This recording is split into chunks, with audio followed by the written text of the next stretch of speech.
but we are going to move as fast as we can, but we want you to be safe. You have emergency powers just like I do, and I'm exercising my emergency powers. You have to exercise them also. I did exercise them. That's a long time a week. Everyone's standing in front of their house. They want to go to work and they're not allowed to do it. What's up, Black Coffee Crew? Today we're diving deep into a political showdown that's got everyone talking. It's the meeting between former President Trump and Los Angeles Mayor Karen Bass regarding the devastating fires and the sluggish recovery efforts. The headlines are screaming, Trump just ended Mayor Karen Bass. And while some might see it as political theater, I think there's much more to unpack. I would ask that the local officials, because we're going to essentially waive all federal permits. We're going to have you go very quickly because a federal permit can take 10 years. We're not going to do that. We don't want to take 10 days. I would.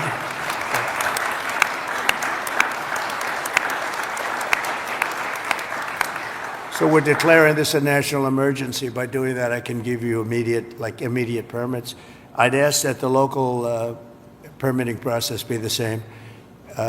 Some of the people were saying they're going to be forced to wait 18 months for their permits, and I don't think you're going to do that. I can't imagine that. So they are literally in a position right now they'd like to start tonight, and they'll clean their site, they'll do everything. They just want to start. And they were very concerned with the 18 months, so I'm sure you can get it down to, I would say, not even 18 days. They are ready, Mayor, they are ready to start. I met so many of them. The fire took place. It's nice and cool there now, and they want to start taking the debris. They want to take the debris. They want to do everything. They'll get rid of everything. They're going to do it by their own hand. And you're going to see some amazing things happen. So we're waiving the federal permits. Either waive them or give them to you so rapidly it's going to be essentially the same thing, but we're going to try and just waive them. And we'll rely on the local, but the local, I hope, is going to do the same exact thing. They're literally ready to start right away tonight. Now, let's be clear. The sources paint a picture of a situation that was already a powder keg. We have a city reeling from devastating fires, residents displaced and desperate to rebuild, and then comes the news that the Army Corps of Engineers estimates an 18-month timeline for debris removal. That's not just a delay, it's an eternity for people who've lost everything. And this is where the meeting gets heated. Trump, with his characteristic style, confronts Mayor Bass directly, and it's not pretty. The sources note Trump is schooling her and that she is being humiliated. He emphasizes that the federal government will expedite permits, waiving them if necessary. The problem is the local permitting process, which is taking 18 months. Trump says the residents want to start immediately and that he cannot imagine waiting that long. This is where I think the core issue lies. Trump is essentially championing the residents' desire to take matters into their own hands and start the recovery immediately. He seems genuinely concerned about the people on the ground, while the mayor seems more concerned about bureaucratic processes and following procedures. You mentioned a couple of things in terms of us expediting. So I signed executive directives right away so that we could cut the red tape, we could get people back building as fast as possible, and we're going to continue doing that. Yeah, the one thing is they are saying they will not be allowed to start for 18 months. No, that will not be the case. Okay, I just hope That you're will right. not, you can hold me to it. There's 4 groups said that. No, That would be, they should No, be able that- to do it. They should be able to start tonight. that will not be the case. You know, first we have to take care to make sure that there's not getting rid of the hazardous waste, cleaning things up so that people can start right away. And just like you said, if somebody had their house was destroyed and they're going to rebuild essentially the same, maybe a little bit longer, a little bit higher, they really shouldn't have to go through much of a process. So I want you to know that we are expediting that. We absolutely need your help. We need the federal help. You're a You got builder. it. I told you. You will have no permit problem. There will be 0 delay. And as far as I'm concerned, you already have the permit. Okay, so let's get into my take here. First, I think Trump is correct when he puts the pressure on the local authorities. 18 months is absurd. While the sources acknowledge that some areas need the Army Corps of Engineers, there is no good reason why homeowners can't begin clearing their own land. And the resource. I am more worried because I met at least 8 groups of homeowners, and I'm much more worried about the fact that they said it's 18 months exactly, and they were devastated. They want to start now. They want to start removing things. They're not allowed to do it now. And you mentioned hazardous waste. Well, the hazardous waste. What's hazardous waste? I mean, you're going to have to define that. We're going to go through a whole series of questions on determining what's hazardous. Nope. I just think you have to allow the people to go on their site and start the process tonight. And we will. Okay, good. You can come back and check. Second, Bass's response to the situation appears lackluster and frankly out of touch. The fact that she was out of the country when the fires initially broke out, as stated in the source, does not help her case either. It's like she's prioritizing protocols over people's needs.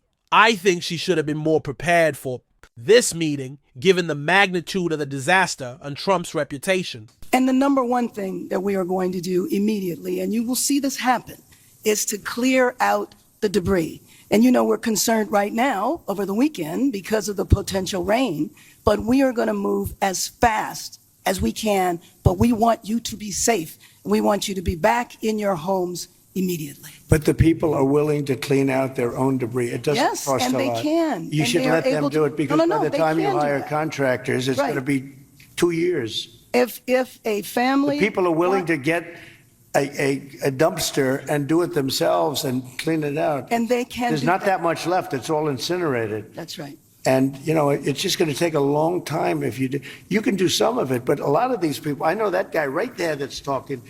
I know my people.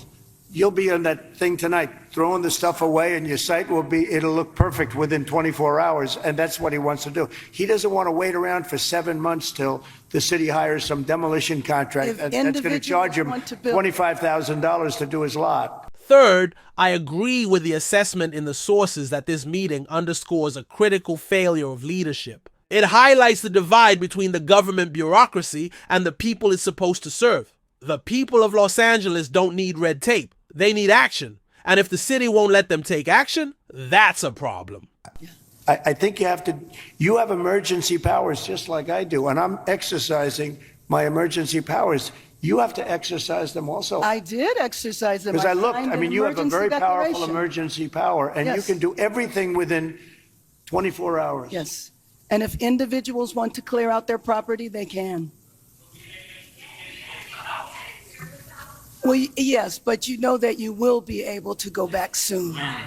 Mr. President. We think within a week. That's a long time, a week. I'll be honest. To me, everyone's standing in front of their house. They want to go to work, and they're not allowed to do it. And the most a important week thing is a for long people to time. be safe. They're safe. Fourth, I think that the sources are correct to point out that it is very important to hold our leaders accountable. We should be very careful not to sugarcoat things or act as if the leaders who failed are somehow doing okay. Now, some might say Trump's approach is aggressive, that he's grandstanding. Sure, there's an element of that. He's not exactly known for his subtle diplomacy, but in this instance, I think his directness serves a purpose. He's cutting through the bureaucratic BS, demanding immediate action and holding the mayor accountable. The people he is referring to want to start cleaning up the debris on their own. This is not just about politics. It's about real lives being disrupted. It's about families wanting to salvage what's left, wanting to rebuild and wanting to move on. And when a local government stands in their way, that's an issue that needs to be addressed. All right. Are there any senators in the chamber who wish to vote or change a vote? If not, on this vote, the yeas are 50 and the nays are 50. The Senate being equally divided, the Vice President votes in the affirmative, and the nomination is confirmed. In the Senate? No, I'm honored to have Pete. I think Pete's going to be a great Secretary of Defense, Pete Hegseth, and we're honored to have him. I apologize. I couldn't hear you. Did you say you were speaking to him on the phone? No, I did speak to Pete, in the plane, in the helicopter. I think Pete is going to be a great Secretary of Defense.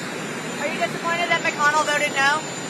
I didn't even know that. No, I don't know that. I just heard that we won. Winning is what matters, right? So thank you very much, everybody. Are you going on the plane? Good. Maybe I'll see you on the plane.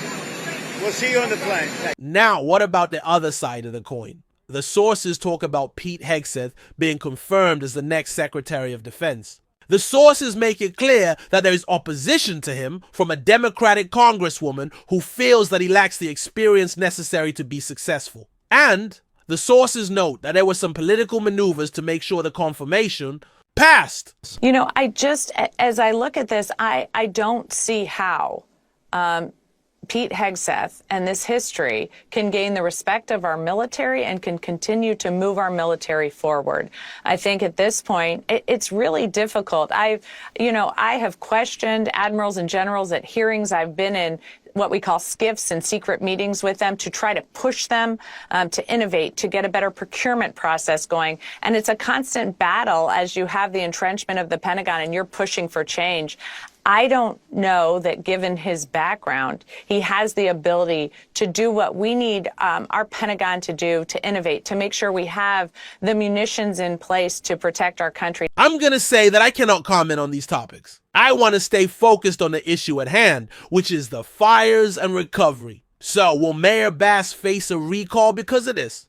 That's a question for another day. And you know I'll always like to hear from you in the comments section what your opinion is. But what's clear to me is this: the people of Los Angeles deserve better. They need leadership that's proactive, not reactive. That's empathetic, not bureaucratic. And it doesn't hurt if that leadership can also cut through the red tape and get things done. That's it for today's episode of Black Coffee. Don't forget to like, subscribe, and hit that notification bell so you don't miss our next discussion. Until then, stay caffeinated and stay woke.